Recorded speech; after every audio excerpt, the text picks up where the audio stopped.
Everyone. Welcome to week 1 of our 2017 Home Organizing Challenge. Join me here every week as I give you a simple task to focus on throughout the week, and we'll baby step our way to a more organized home. This week we are talking about food storage containers.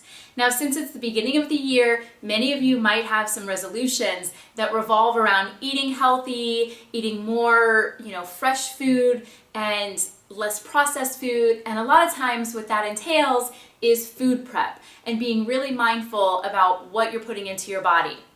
And you might not realize that an organized kitchen can actually help you in the long run keep those resolutions and keep eating healthy.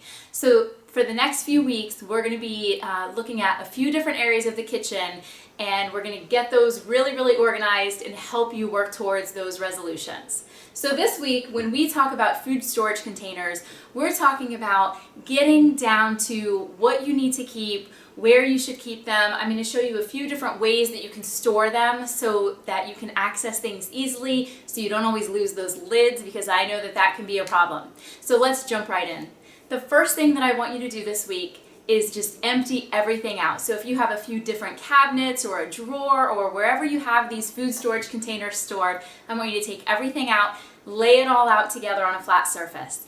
Next, I want you to start combining things. So find the lid that matches with the container and put it on. Set it aside. Do the same for every single container that you have in your collection. At the end of that, you'll be able to tell if you have some extra lids that don't match up with containers, extra containers that don't have lids, and you can start to pare down. That's the next step. I want you to take a look at everything that you have.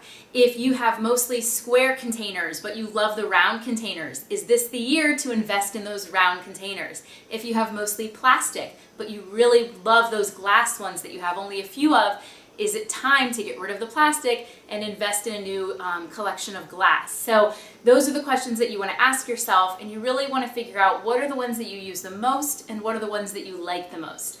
Once you've done that and you've figured out what you want to keep, you can donate the rest of it if it's a complete set. So if you have a lid and a container that you don't want to keep, if it's still in good shape, go ahead and donate it. Someone might be able to use it. But if it's pretty banged up, if it's been reheated a million times and it's not in great shape, you can go ahead and just recycle the plastic. All right, so once you've pared everything down, you know what you want to keep, now it's time to put it all back in. There's two different ways that you can store your containers. The two most popular ways, the first is to nest. And if you can see in my drawer, that's what I've done here. So these are all nested containers. So I have the bigger bowl, all of the smaller bowls are inside of that, and then I keep the lids separately over here in actually just an old container that I wasn't using anymore. And so all of the lids are just kind of stacked in there, and when I need a lid, I reach in, I grab it, I find the container, and I match them up.